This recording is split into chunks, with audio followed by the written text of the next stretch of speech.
দরকার হচ্ছে না।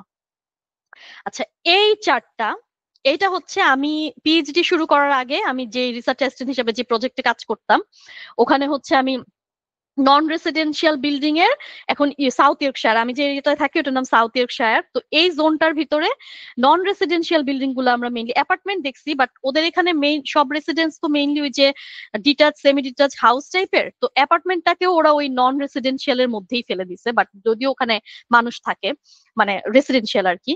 তো ওই নন রেসিডেন্সিয়াল বিল্ডিং এর ভিতরে হচ্ছে আপনার প্রথমে যে এ যেটা, এটা বলতেছে যে মাস এন্ড কার্বন ডাই অক্সাইড। আচ্ছা, প্রথমটা বলতেছে মাস, মানে এই যে উপরের লিজেন্ড গুলা যদি দেখেন, যে এটা হচ্ছে কনস্ট্রাকশন ম্যাটেরিয়াল, হ্যাঁ, যে in situ concrete, precast concrete, steel section, তারপর মাস টিম্বার, উড, এগ্রিগেটস, হ্যাঁ, এগুলো ওরা দেখাইছে। এবং আম, মানে ওইটার পরিমাণ কত, মানে প্রত্যেকটা টাইপের বাড়ির মধ্যে ওইটার পরিমাণ কত, স্টিল ফ্রেমের বাড়ির মধ্যে কতটুকু কংক্রিট, এটা প্রথমটা হচ্ছে মাস, যেটা এই প্রথম গ্রাফটা বাম পাশেরটা হচ্ছে মাস মানে ভলিউম, আর পরেরটা হচ্ছে কতটুকু কার্বন, মানে প্রথমটা হচ্ছে ভলিউম, পরেরটা হচ্ছে ওই ম্যাটেরিয়ালটার ভিতরে কতটুকু কার্বন অলরেডি স্টোরড আছে।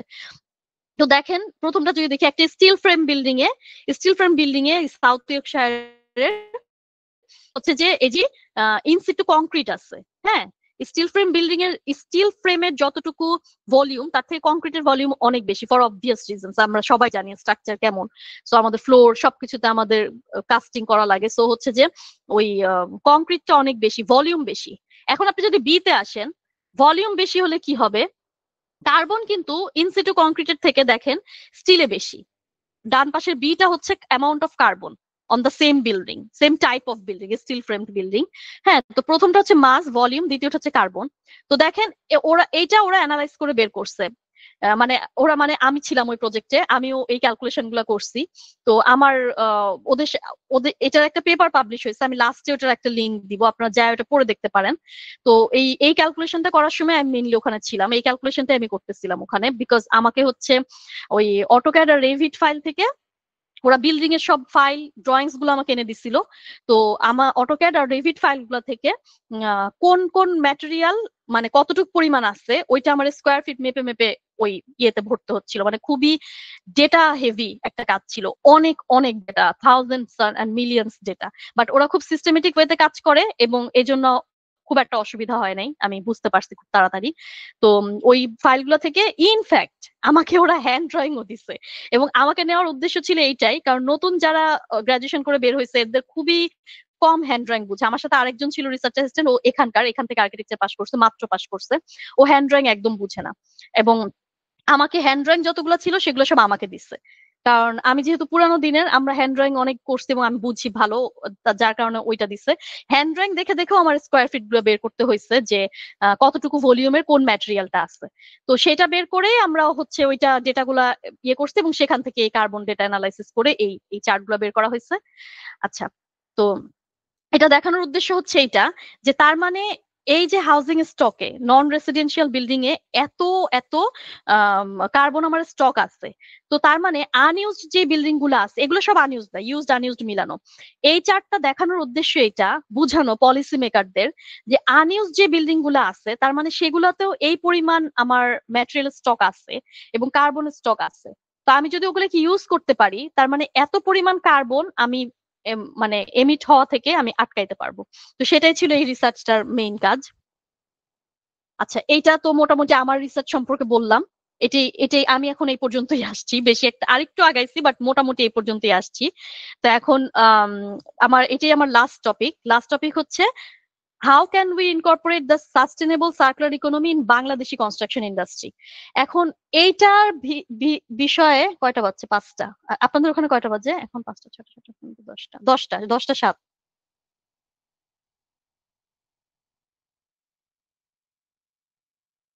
আমি কি ব্রেক দিব নাকি চলতে থাকবে?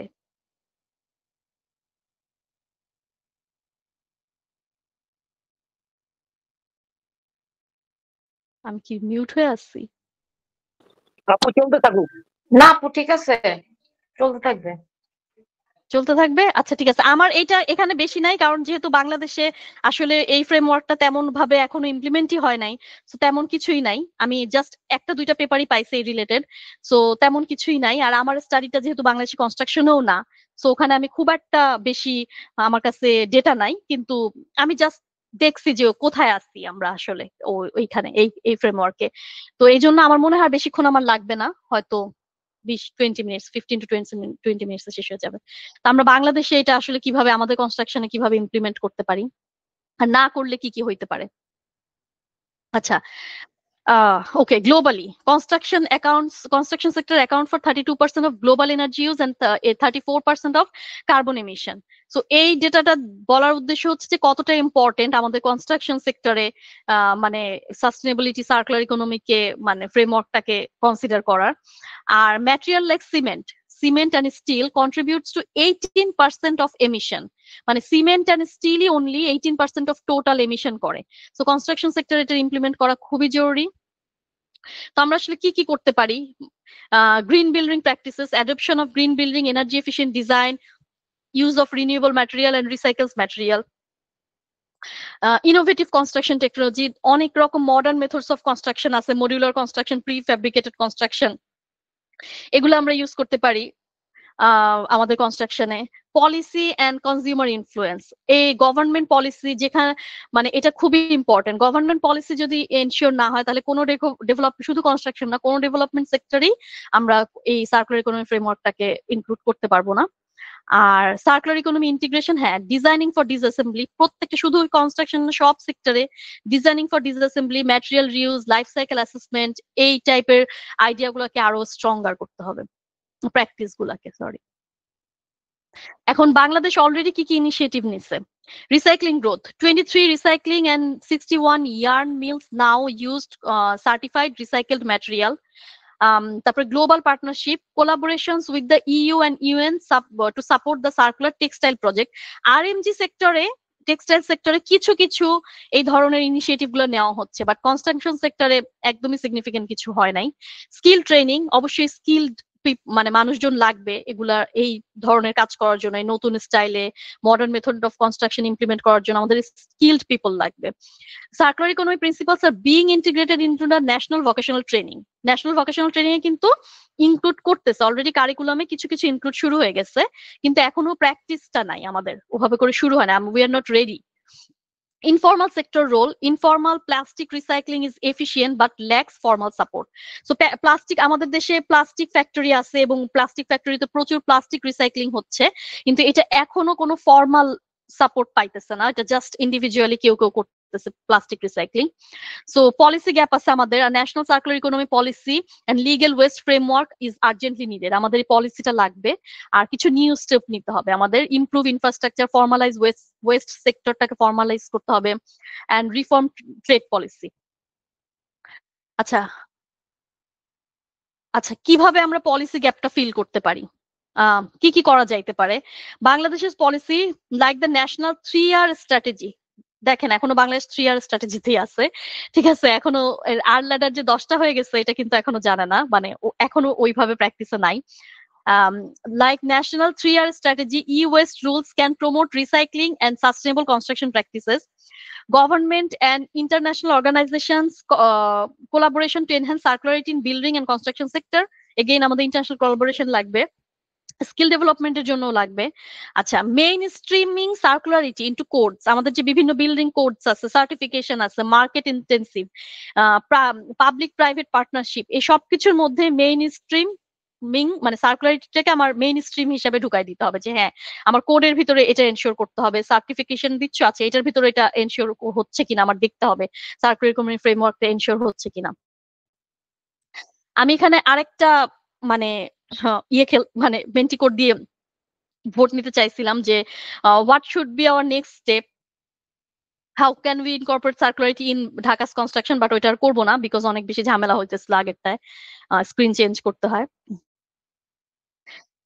সো কেউ কি এমনি বলবেন মানে আনমিউট করে যে আসলে আর নেক্সট স্টেপ আমরা আসলে কি নিতে পারি আমাদের দেশের কনস্ট্রাকশন সেক্টরটাকে সার্কুলার করার জন্য?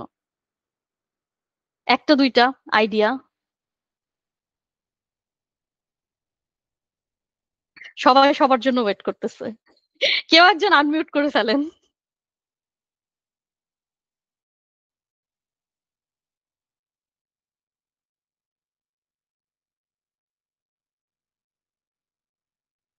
মাথায় আসতেছে বলেন না এই লিমন ভাই। মুহূর্তে। কোনো সমস্যা নাই, মাথায় না আসলে কোনো সমস্যা নাই। Okay fine. আমরা তাহলে নেক্সট স্টেপ কি নিতে পারি? ওকে। আমি এটা একদম বাংলাদেশ যেহেতু একদমই এখানে শুরুর প্রাইমারি স্টেজে আছে। তো জাস্ট বেসিক কিছু আইডিয়া যেগুলো আমার মনে হইলো সেটা হচ্ছে কি কি করতে পারি। Including top management commitment. Top management বিভিন্ন সেক্টরের তারা কমিটেড হইতে পারে, হ্যাঁ আমরা এটাকে ইনক্লুড করব। আচ্ছা, এমপ্লয়ি ট্রেনিং, তারা নিজেরা ইনিশিয়েটিভ নিতে পারে এমপ্লয়ি ট্রেনিং এর জন্য, কিছু কিছু তারা নিজেরা ফান্ড করতে পারে ট্রেনিং এর জন্য।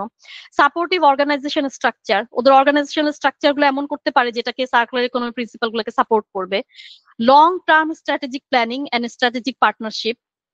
শুধু আমি এই 2 বছর এটা করব বা এই 2 বছর আমি ট্রেনিং দিব, তারপরে আমার তৃতীয় বছর থেকে আমার সার্কুলার ইকোনমির বেনিফিট পাওয়া শুরু করব, এটা হবে না। আমাদের লং টার্ম স্ট্র্যাটেজিক প্ল্যানিং করতে হবে। এটা অনেক সময় লাগে, যে একটা কিছু নতুন যখন শুরু করে এটা ইমপ্লিমেন্ট হয়ে ওটার ফলাফল আসতে, ওটাকে একদম সিস্টেমের মধ্যে ইনক্লুড হইতে অনেক সময় লাগে। Incorporate circular innovation, different innovation, যে কি কি করা যায় নতুন নতুন। Green procurement and sustainable business growth. Initiating building passport, এটা খুবই ইন্টারেস্টিং একটা জিনিস। বিল্ডিং পাসপোর্ট আমি জানি না আপনারা কেউ শুনছেন কিনা, আমার ধারণা অনেকেই বিল্ডিং পাসপোর্ট সম্পর্কে শুনতে পারেন। বিল্ডিং পাসপোর্ট হচ্ছে যে এটা চিন্তা করতেছে যে আমাদের যেমন পাসপোর্টের মধ্যে আমাদের পুরো আমলনামাটা থাকে, যে আমরা কোথায় গেছি, কোথায় আসছি, কি করছে, আমি কে, হ্যাঁ আমার কবে কি হয়েছে, সবকিছু এভরি ডিটেল থাকে ভেরিফাইড। মানে আমার পাসপোর্টটা আমার একটা ভেরিফাইড আইডেন্টিটি। সেরকম বিল্ডিং এরও একটা পাসপোর্ট থাকবে, প্রত্যেকটা বিল্ডিং এর একটা পাসপোর্ট থাকবে, যে ওর জন্ম থেকে শুরু করে ও একদম রিসাইকেল হয়ে, ও একদম মাটির সাথে ডেমোলিশ হয়ে মিশে যাওয়ার পর্যন্ত ওর একটা পাসপোর্ট থাকবে। হ্যাঁ, 200 বছর ধরে, যদি একটা বিল্ডিং 200 বছর ধরে টিকে থাকে, 200 বছর ধরে কন্টিনিউ হইতে পারে। তো ওইটার ভিতরে বিল্ডিং পাসপোর্টের ভিতরে ওর সবকিছু থাকবে, যে ও যখন, ওকে যখন বিল্ড করা হয়েছে তখন ও কি ছিল, এরপরে কি রিফারবিশ করা হইলে কি বানানো হয়েছে, কি কি ম্যাটেরিয়াল দেওয়া হয়েছে, কতটুকু ডেমোলিশ করা হয়েছে, কতটুকু আবার ওকে হয়তো নতুন রিফারবিশ করে নতুন কিছু নতুন ফাংশন অ্যাড করা হয়েছে। সো সবকিছু থাকবে, এবং কি কি ম্যাটেরিয়াল ইউজ করা হয়েছে, ওই সমস্ত ম্যাটেরিয়ালের এমবডিড কার্বন কত, ওই সমস্ত ম্যাটেরিয়াল কিভাবে তৈরি হয়েছে, ওই সমস্ত ম্যাটেরিয়ালের লংজিবিলিটি কি, মানে সবকিছু সবকিছু। হ্যাঁ, তো ওইটা হবে ওই বিল্ডিং এর পাসপোর্ট। সো ওই বিল্ডিং পাসপোর্টটা যদি আমরা এরকম একটা জিনিস যদি ডেভেলপ করতে পারি, তাহলে কিন্তু আমাদের অনেক আনসার্টেনিটি দূর হয়ে যাবে। আহ, একটা বিল্ডিং কে যখন রেনোভেট করব, বা এর ম্যাটেরিয়াল গুলো সার্কুলার কিনা, এটাকে কিভাবে আমি আবার মানে ম্যাটেরিয়াল সার্কুলারিটি এনশিওর করতে পারি, এগুলো বিষয়ে আমরা অনেক বেশি মানে শিওর হয়ে যাব। আচ্ছা, তারপরে সাপ্লায়ার এন্ড এমপ্লয়ি। যদিও আমাদের এখন বিল্ডিং তৈরির পরে অ্যাজ বিল ড্রয়িং থাকে না বলে আমাদের একটা ছোট্ট রিফারবিশ করতেও আমাদের অনেক চিন্তা করতে হয়, আরে অ্যাজ বিল ড্রয়িং তো নাই, আমি তো জানি না এটার স্ট্রাকচার কি অবস্থা। ঠিক আছে, সো হচ্ছে যে সেটা বিল্ডিং পাসপোর্ট তৈরি করা হয়তো অনেক দূরের ব্যাপার, আবার হয়তো না, যদি আমরা শুরু করি আর কি একসাথে।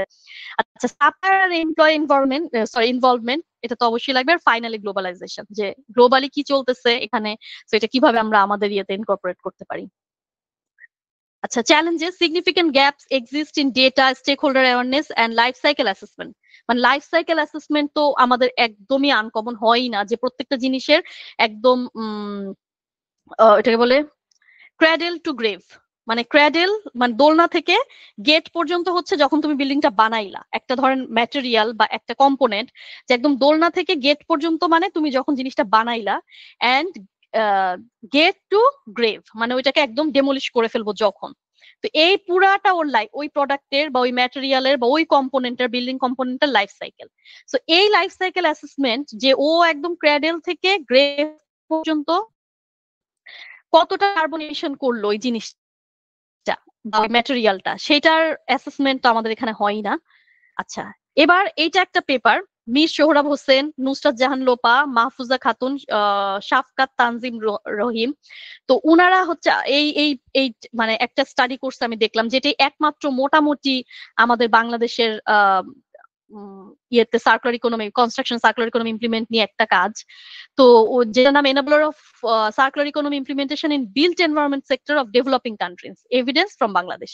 তো উনারা যেটা পাইছে, উনারা কিছু ব্যারিয়ার পাইছে। সো সো সেই ব্যারিয়ার গুলো হচ্ছে the risk related to framework and quality. হ্যাঁ, of degradation of recycle product, মানে অনেক রিসাইকেল প্রোডাক্ট হয়তো অনেকে তৈরি করতেছে, হ্যাঁ, যেটা সার্কুলার একটা ধাপ রিসাইক্লিং। তো রিসাইকেল প্রোডাক্ট হয়তো অনেকে তৈরি হচ্ছে, কিন্তু কোয়ালিটিটা ডিগ্রেড করতেছে, যার কারণে হচ্ছে এটা একটা রিস্ক। হ্যাঁ, ওই সেম কোয়ালিটিতে আমরা প্রোডাক্ট আবার পাচ্ছি না। আচ্ছা, the global market shift toward circular economy, global market কিন্তু সার্কুলার ইকোনমির দিকে শিফট করতেছে। Bangladesh may experience negative impact such as job losses. তো আমরা যদি আমাদের স্কিল গুলাকে গ্লোবাল মার্কেটের সাথে অ্যালাইন না করাই, আমরা যদি এখন সার্কুলার ইকোনমির ফ্রেমওয়ার্কটাকে ইনিশিয়েট না করি, তাহলে কিন্তু জব পাইতে সমস্যা হবে, আমরা পিছায় পড়বো, আমাদের স্কিল শর্টেজ দেখা দিবে। Challenges in adopting practices including management reluctant, inadequate financial and human resources, and insufficient technological support. এগুলো তো আছেই, আমাদের ম্যানেজমেন্ট অনেক রিল্যাক্টেন্ট। হ্যাঁ, এখানেও management reluctant to be honest. Inadequate financial, আমাদের কোনো ফিনান্সিয়াল সাপোর্ট নাই, এগুলার হিউম্যান রিসোর্স নাই, আমাদের স্কিলড লোকজন নাই, অ্যান্ড ইনসাফিসিয়েন্ট টেকনোলজি সাপোর্টও আমাদের নাই। এটা সবই barrier. Additionally, lack of public awareness তাই মানুষ এই বিষয়টা সম্পর্কে জানে না। Logistical inefficiencies further hinder circular economy implementation in Bangladesh.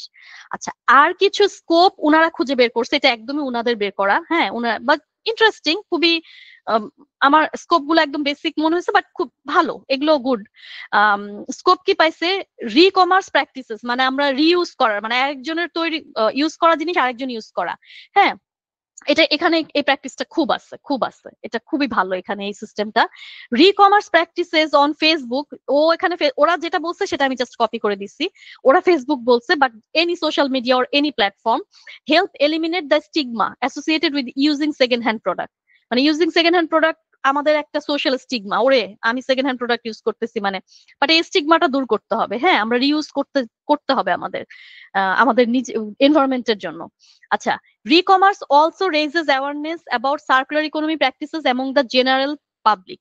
যদি এটা করি, আমাদের কিন্তু নিজেদের মধ্যে যদি আলাপ করি, নিজেদের মধ্যে যদি অ্যাওয়ারনেস জেনারেট করি, আস্তে আস্তে আমাদের পাবলিক অ্যাওয়ারনেস তৈরি হবে যে আচ্ছা, সার্কুলার ইকোনমি এই জিনিসটা আমাদের এভাবে আমাদের কনজাম্পশন কমাইতে হবে, রিসোর্স কনজাম্পশন।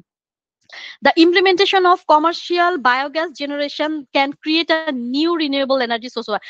বায়োগ্যাস প্ল্যান্ট কিন্তু বাংলাদেশের গ্রামাঞ্চলে খুবই কমন। হ্যাঁ, এটা হচ্ছে মানে একদম ইন্ডিভিজুয়াল লেভেলে প্রত্যেকটা বাসারই তাদের নিজস্ব বায়োগ্যাস প্ল্যান্ট আছে, which is very good initiative. ওই পেপারে ওরা বলতে চাইছে যে এই বায়োগ্যাস জেনারেশনটাকে যদি আমরা মানে কমার্শিয়ালি এটাকে করতে পারি, তাহলে তো আরো বেশি আমরা এটাকে সাপ্লাই দিতে পারবো শহরে টহরে, মানে সব জায়গায়। সো কারণ বায়োগ্যাসটা একটা হচ্ছে রিনিউয়েবল এনার্জি, তো এটা তো আমাদেরকে এই দিকে তো আমাদের হাঁটতে হবে আস্তে আস্তে।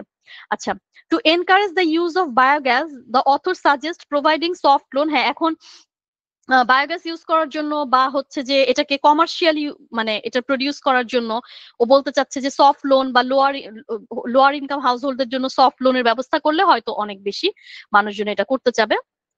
আর এটা আমার লাস্ট স্লাইড, লাস্টলি যেটা বলতে চাই সেটা হচ্ছে আচ্ছা, good life for all within the planetary boundary. এটা একটা কাজ, ওই যে কেট যে কিনা ওই যে প্ল্যানেটারি বাউন্ডারির ইলাস্ট্রেশনটা যে ওই কাজটা করছে, যে ডোনাট ইকোনমির কথা বলছে, এই যে ডোনাট ইকোনমিক্স, হ্যাঁ, অথর অফ ডোনাট ইকোনমিক্স, ও হচ্ছে এটা প্রমাণ করতে চাইছে যে আমাদের পৃথিবীতে যত রিসোর্সেস আছে, এই প্ল্যানেটারি বাউন্ডারির ভিতরে আমাদের যত রিসোর্সেস আছে, সেই রিসোর্সের ভিতরে আমাদের পৃথিবীর সব মানুষকে একটা গুড লাইফ দেওয়া সম্ভব। আমরা যে বলতেছি মানুষ বাড়তেছে এই জন্য আমাদের হচ্ছে ক্লাইমেট চেঞ্জ হচ্ছে, আমরা বাট জিনিসটা এরকম না। আমরা যদি সার্কুলার ইকোনমি প্রিন্সিপাল গুলো ইমপ্লিমেন্ট করি, আমরা যদি আমাদের কনজাম্পশন কন্ট্রোল করতে পারি, কনজাম্পশন থিওরি গুলাকে চেঞ্জ করি, তাহলে পৃথিবীর সবার জন্য এই প্ল্যানেটারি বাউন্ডারির ভিতরেই গুড লাইফ, হ্যাপি লাইফ দেওয়া সম্ভব। তো বলতেছে happy life within the planetary boundaries is a goal that requires fundamental changes. একদম ভেরি বেসিক ফান্ডামেন্টাল চেঞ্জেস দরকার। ইভেন আমার রিসার্চও মেইনলি আমি যেটা প্রপোজ করতে যাচ্ছি, প্ল্যান করতেছি, এটা এখন শুনে খুবই আমি জানি ধাক্কা খাবে এখানকার মানুষরা, ইংলিশ পিপলরা অবাক হবে, কিন্তু যদি এটা ইমপ্লিমেন্ট করতে পারে, এটা সিগনিফিকেন্ট চেঞ্জেস আনবে যদি করা সম্ভব হয়।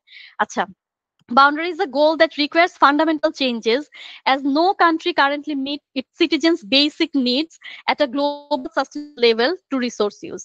হ্যাঁ, তো আমরা প্ল্যানেটারি বাউন্ডারির মধ্যেই সার্কুলার ইকোনমির আইডিয়াটাকে ইউজ করে আমাদের সকল রেসিডেন্টের জন্য আমরা আসলে একটা খুব গুড লাইফ এনশিওর করতে পারি, যেখানে কিনা পৃথিবীর ম্যাক্সিমাম মানুষই গুড লাইফ পাচ্ছে না। কারণ হচ্ছে গুড লাইফ পাচ্ছে না, that is not because of we have less resources in the world, this is because of uneven distribution. এটা কারণ আমাদের যে ইকোনমিক সিস্টেমটা এটা আনইভেন, আমাদের ইকোনমিক সিস্টেমটা এমন ভাবে আমরা ডিস্ট্রিবিউট মানে ডেভেলপ করতে পারি নাই যাতে আমরা সবাইকে প্ল্যানেটারি বাউন্ডারির ভিতরে একটা গুড লাইফ দিতে পারি। তো লাস্ট আমি শুরু করছিলাম বারাক ওবামার একটা কোট দিয়ে, হ্যাঁ খুব ভালো লোক, প্রিয় লোক, আরেকজন প্রিয় লোকের কোট দিয়ে আমি শেষ করব, professor doctor Muhammad Yunus. Okay, তো উনার একটা রিসেন্ট কোট হচ্ছে, hunger is not caused by scarcity, it is caused by the failure of economic framework that we have design. আমরা যে ইকোনমিক সিস্টেমটা ডিজাইন করে রাখছি সেটার জন্য আমাদের মানে most of the people hungry, not because of যে আমাদের হচ্ছে অভাব আছে, স্কারসিটি আছে, আমাদের ইকোনমিক ফ্রেমওয়ার্কটা ঠিক নাই। তো এটাই all, that's all, thank you.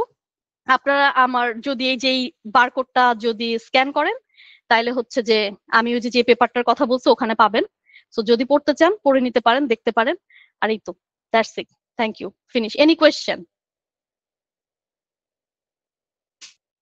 Hello. Hello, হ্যাঁ, আমি মোহাম্মদ ইউনুস, আর্কিটেক্ট। শর্মি, শুনতে পাচ্ছ? জি ভাইয়া শুনতে পাচ্ছি। এখন তো ভয় লাগছে তোমার লেকচার শুনে তোমাকে কিভাবে কোশ্চেন করব, কারণ ওমা, কেন না, অবশ্যই প্রশ্ন করতে পারেন। না, তুমি যা লেকচারটা মানে এখানে ইয়ে করলে, আমি বারবার বেরিয়ে গিয়েছি অন্য কাজে, বাট যখনই আমি আবার ঢুকলাম মনে হচ্ছে অনেক কিছু মিস করে গেছি। তো এত আচ্ছা, মানে এত ভ্যালুয়েবল তুমি ইয়ে করলা আমাদেরকে, মানে একটা লেকচার নিলা। উই আর প্রাউড ফিল, আমরা প্রাউড ফিল করি, বিকজ আমাদের ইয়ে থেকে ভার্সিটি থেকে এরকম একটা মেয়ে যে কিনা একটা ভার্সিটিতে, তাও দেশের বাইরে, ওখানে টিচার, তারপরে পিএইচডি করছো, সেজন্য আমরা উইশ করছি। Thank you very much. তো তোমার লেকচারের মধ্যে আমার যে জিনিসটা ইয়ে হলো, বারবার তুমি বলতে চাচ্ছিলে যে এনভায়রনমেন্টের সাথে আমাদেরকে ফিক্স আপ করে চলতে হবে আর কি। এটাই হলো চ্যালেঞ্জটা, যে আমাদেরকে সবকিছু ইয়ে করে আর কি। আমার কোনো কোশ্চেন নেই, এটা আমার মতামত আর কি। খুবই ভালো লাগলো তোমার লেকচারটা, আমি অনেক কিছু শিখতে পেরেছি। থ্যাংক ইউ, থ্যাঙ্কস এ লট। শিখতে পারলে খুবই ভালো। আমি সকালে আমার হাজবেন্ড যখন জিজ্ঞেস করতেছিল তুমি আজকে কি বলবা, তা আমি তাকে একটু আইডিয়া দিলাম আমি এগুলা বলবো। বলে কি বলবা এগুলো, তো বলে সবাই 10-15 বছর ধরে আর্কিটেক্ট, সব ছোটবেলা থেকে জানে। আমি বলছি কি এখন আমি কি করব, আমি তো হচ্ছে যে এগুলাই পড়াই, এখন এর বাইরে আমি আসলে আর কি বলবো। তো সত্যি যদি একটা কিছু নতুন আমি বলতে পারি তাহলে অবশ্যই ভালো, এটা আমাদের সবার জন্য ভালো। তুমি যে এক্সপ্লেনেশন গুলো দিলা, যে কার্বন এমিশন কে কোন কান্ট্রি কোনটা করছে, আমরা বেসিক্যালি কাজ করি, বাট এইভাবে ইন ডেপথে চিন্তা করার সময় হয় না। পাশাপাশি তুমি যেটা বললা যে আমাদের স্কিল পারসন নেই, actually we are facing this problem সব জায়গায়। যখন কোনো কাজ করতে যায় অথবা কোনো ইয়েতে ভালো কিছু করার চেষ্টা করা হয়, তখন দেখা যায় ওই ধরনের লোক নেই অ্যাকচুয়ালি। আসলে এটা একটা বিগ চ্যালেঞ্জ আমাদের, যে আমরা আরো স্কিল হতে হবে এবং আমাদের অ্যাওয়ারনেস থাকতে হবে, আরো সোশ্যাল অ্যাওয়ারনেসটা থাকতে হবে, এনভায়রনমেন্টাল অ্যাওয়ারনেস থাকতে হবে। এটা আর কি, দ্যাটস ইট। আমি আশা করি নেক্সটে আবার তুমি বেশি বেশি ঘন ঘন ক্লাস নিবা, আমরা শিখবো তোমার কাছ থেকে। সবাই যে যা কাজ করতেছে আমাদের এটা খুবই ভালো ইনিশিয়েটিভ। আমি স্টপ শেয়ারিং করছি না, হ্যাঁ, এটা খুবই ভালো ইনিশিয়েটিভ হয়েছে। সো যে যা কাজ করতেছে সবাই যদি শেয়ার করি আমরা সবাই মানে অনেক কিছু জানতে পারবো, এবং এটা যদি অনলাইনে ছাড়া হয় তাহলে এটা কিন্তু আমাদের স্টেট ইউনিভার্সিটি আর্কিটেকচার ডিপার্টমেন্টের একটা খুব ভালো রিসোর্স হবে, যে হ্যাঁ এখান থেকে যারা অ্যালুমনাইরা বের হচ্ছে তারা বিভিন্ন সেক্টরে বিভিন্ন রকম কাজ করতেছে। তো এটা কিন্তু একটা ভালো ইয়ে হবে। থ্যাংক ইউ, তোমাকে ধন্যবাদ। আপনাকেও ধন্যবাদ ভাইয়া, অনেক ভালো ভালো কথা বলছেন। আজকাল তো ভালো কথা শুনিই না বেশি। আচ্ছা,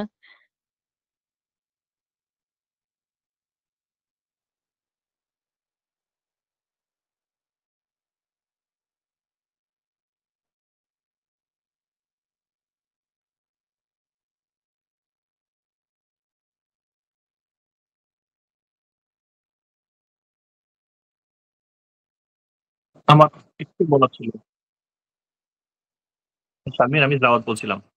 আচ্ছা, হ্যাঁ ভাইয়া আমার বলেন। আমার অনেক কিছুই জানা ছিল না, আমি যে কত কম জানি আজকে জানলাম। যে এই ইয়েটা আমিই লিখছিলাম যে আমি জানি না, আমার আইডিয়াও নাই এই ইয়েটা সম্পর্কে।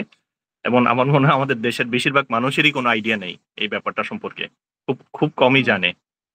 এবং এই হুম, এই যে ইয়েটা হইছে সুবা থেকে হইছে খুব ভালো। আমার তো মনে হচ্ছে এটা আইবি থেকে হওয়া উচিত এবং সব আর্কিটেক্টদের কম বেশি জানা উচিত। আমি এখান থেকে অনেকগুলো পয়েন্ট মানে আমার মাথায় আসছে। আমার লাস্টে হুম, একটা মজা লাগছে ওই যে বিল্ডিং পাসপোর্ট, এটা খুব মজা লাগছে। এটা হ্যাঁ, নিয়ে কাজ করলে অনেক কিছু করা যায়। রাজুক যত অনেক দুর্নীতি করে এটাকেও বন্ধ করা সম্ভব এটার মাধ্যমে। যদি চায়। আমি তো এটা হ্যাঁ, দেখে যদি কথা বলার সুযোগ হয় বলব। মানে এখন আইবির ওরা জানে কিনা এটা যেহেতু তুই বলছো সেটা সবাই জানে, মানে আমি জানি না। এখন আমাদের আইবির এই বড় বড় আর্কিটেক্টরা এইসব জানে কিনা জানি না। না না, বড় বড় অবশ্যই আমাদের সিনিয়র স্যাররা উনরা এগুলা আমি 100% বিলিভ করি উনারা সবই মোটামুটি হয়তো এগুলা জানে, জানার কথা। মানে উনারা যেহেতু গ্লোবাল ফেস, উনারা যেহেতু দেশ বিদেশে যায়, বিভিন্ন বড় বড় আর্কিটেক্টদের সাথে মেলামেশা করে, অবশ্যই ওনারা জানে, অনেক বেশি জানে, অনেক ভালো জানে। আমি আমি মানে ওরা আমি ওরা অনেক কিছু অবশ্যই হাইড এটা করে, অবশ্যই তারা অনেক কিছু হাইড করে, আমাদেরকে বলে না, জানাতে চায় না। সবাই সবকিছু জানুক সেটা হয়তো চায় না, মেবি, জানি না। আমার আরেকটা ইয়ে ছিল হচ্ছে ওই যে এই সবগুলো দেশ যে ইয়ে করবে, কার্বন কিনবে, ইয়ে করবে, যেমন মিডল ইস্ট, ওর অনেক টাকা আছে, ও তো ইয়ে করতে চাইবে না যে আমার কিছু যায় আসে না, কার্বন ইয়ে হচ্ছে কি যায় আসে। মানে এগুলো সলিউশন কিভাবে, মানে মানে রিচ কান্ট্রি গুলো কিভাবে এগুলো ইয়ে করবে কোনো মানে। সলিউশন নাই, বিকজ ওদেরকে কোনো কিছু দিয়ে তো আপনি বাউন্ড করতে পারবেন না। মানে হচ্ছে, এবং অলরেডি তারা বাউন্ড না। ইউএসএ হচ্ছে একবার বলে আমরা আসি, একবার সাইন করে, আবার পরের গভর্নমেন্ট এসে বলে আমরা নাই, চলে যায়। ঠিক আছে, সো ওরা স্টিল না এখানে। এই যে আহ যে হচ্ছে যে কোপ ইয়েগুলা যে হয়, হ্যাঁ, তো ওগুলাতে কিন্তু শুধুমাত্র ইউরোপিয়ান কান্ট্রি গুলাই বেশি অ্যাক্টিভ। মানে এই যে নেট জিরো টার্গেট, এগুলাতে হচ্ছে ক্লাইমেট চেঞ্জ ইস্যুগুলা নিয়ে কাজ করাতে এই ইউরোপিয়ান কান্ট্রি গুলাই বেশি অ্যাক্টিভ। আমেরিকার ভিতর নাই, মিডল ইস্ট তো মোটেই নাই। আর মিডল ইস্ট এত কনজাম্পশন হয় কেন? কারণ ওদের দেশে তো কিছু প্রডিউস হয় না, ওরা সবকিছু কিন্তু খাবার দাবার ইম্পোর্ট করে নেয়। হ্যাঁ, এবং এই যে ইম্পোর্ট করতেছে, বাংলাদেশ ইম্পোর্ট করলে কি হয়, ওটার উপর একটা ট্যাক্স বসে না? ওদের কিন্তু এই ইম্পোর্ট, সেই ট্যাক্সটা কে দেয়? সেই ট্যাক্সটা জনগণ দেয়। হ্যাঁ, তো জনগণ দিলে কি হয়, তখন আমি জানি আমি একটা ইম্পোর্টেড ফুড খাবো, খাইলে আমার ইম্পোর্টেড ফুডটার উপরে এত টাকা বেশি দিতে হবে। হ্যাঁ, তার মানে আমি লোকাল ফুড না খায়ে বিদেশি ফুড খাওয়ার কারণে ওইটা কিন্তু আমি একটা ইকোলজিক্যাল ভ্যালিউ দিলাম ওই জিনিসটার।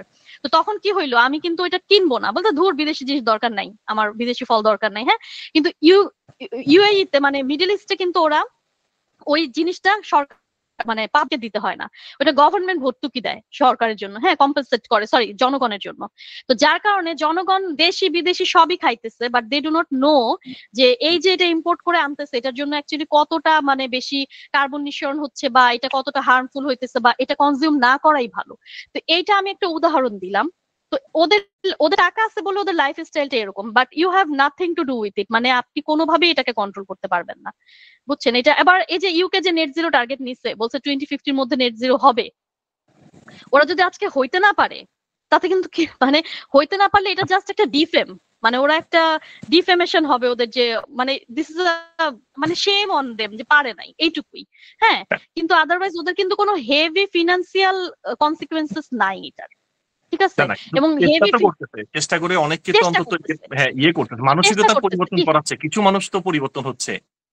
কিন্তু ফিনান্সিয়াল কনসিকুয়েন্সেস নাই বলে যেটা হচ্ছে, গভর্নমেন্ট কিন্তু একদম 100% সবকিছুতে মানে এই ইনিশিয়েটিভ গুলাকে ফোকাস করতেছে না, এবং করতেছে না বলেই কিন্তু হচ্ছে ওই যে বললাম যে হাউজিং 1.5 মিলিয়ন হাউস বানাবে, এবং বানাইলে যে কার্বন বাজেট ডিপ্লিট হইতেছে ওটা কিন্তু গভর্নমেন্টের খবর নাই। ওইটা কিন্তু এই যে রিসার্চার গবেষক তারা হচ্ছে এটা জানে, এবং আমরা মানে এই যে এই সমস্ত পেপার গুলো পাবলিশ করার উদ্দেশ্য এইটাই, পাবলিশ করে গভর্নমেন্ট পলিসি মেকারদের সাথে মানে মিটিং হয় আমাদের, আমরা যা রিসার্চ করি বা তাদের সাথে কাছাকাছি আমরা যতটুকু যাইতে পারি, হ্যাঁ, ততটুকু আমরা বলি যে এই জিনিসটা কিন্তু এরকম, ওরা যাতে সেন্ট্রাল গভর্নমেন্ট পর্যন্ত রিচ করে। হ্যাঁ, তো প্ল্যান যাতে ওরা চেঞ্জ করে। আর সবকিছু তো স্ট্রেট ফরওয়ার্ড না যে আমি একটা বললাম যে এটা হইলে এটা হবে আর গভর্নমেন্ট চেঞ্জ করবে, জিনিসটা এরকম না। এটা আরো অনেক কনসিকুয়েন্সেস আছে। আমার প্রজেক্টটাই আমি যেটা করতে চাচ্ছি, দেখবো কি ইংলিশ পিপলই ওটা মানবে না, বলবে আমরা এটা মানি না, আমরা এরকম করব না, হ্যাঁ মানতে চাবে না। সো আপনি চাইলেও গভর্নমেন্ট যে ঠাস করে ওটা করতে পারবে জিনিসটা এরকমও না। বাট হ্যাঁ, আমরা যদি অ্যাওয়ারনেস গুলো তৈরি না করি, ওই পথে হাঁটা না শুরু করি, দেখবো যে আশেপাশে সবাই আস্তে আস্তে আস্তে আস্তে ওই দিকে অ্যালাইন হচ্ছে, এখন না হলে 50 বছর পরে। কিন্তু আমরা যদি এখন শুরু না করি, আমরা তো 50 বছর পরে যে এই জায়গাতেই থাকবো, আমরা তো এক ধাপও আগাইতে পারবো না। জিরো থেকে। এটা খুব ভালো ইয়ে হয়েছে, আমার খুব ভালো লাগছে। মনে হয় আরো সবারই ভালো লেগেছে, এবং এই টাইপের আরো নতুন নতুন আইডিয়া গুলো, অনেক যেগুলো বোরিং, আমার মনে হয় না idea সবার নেই। ভালো লাগছে, খুবই খুবই বোরিং কথাবার্তা। বোরিং এর মধ্যে অনেক ইনফরমেশন মানে মাথায় আসছে ফার্স্ট টাইম, আমার আইডিয়া ছিল না অনেক কিছুই। অনেকে হয়তো এই সাবজেক্টের সাথে রিলেটেড, এই জন্য ওদের কাছে কমন লেগেছে। তোকে ধন্যবাদ শঙ্কর, আল্লাহ হাফেজ। থ্যাংক ইউ ভাইয়া।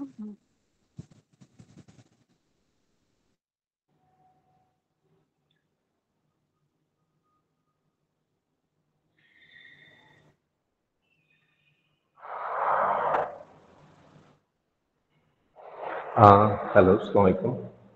ওয়ালাইকুম সালাম, বলেন। না, আপনাকে তো অনেক ধন্যবাদ দেওয়া হলো, তো আরেকটু ধন্যবাদ আর add করি। ও আচ্ছা, আমি ভাবছি আর ধন্যবাদ দিব না, এত দিয়ে কি করবেন। আচ্ছা আচ্ছা, তাহলে আর ধন্যবাদ না দেই, বাট এইটুকু ইনফরমেশনটা জরুরি ছিল যে সেটা হলো গিয়ে আপনি সাহস করে স্টেপটা নিয়ে আসলে আমাদের জন্য অনেক উপকার করছেন। এবং সবচেয়ে বড় ব্যাপার হলো গিয়ে যে সার্কুলার ইকোনমিক মডেলের অনেকগুলো জিনিসই হয়তো অনেকেই আমরা। হ্যালো।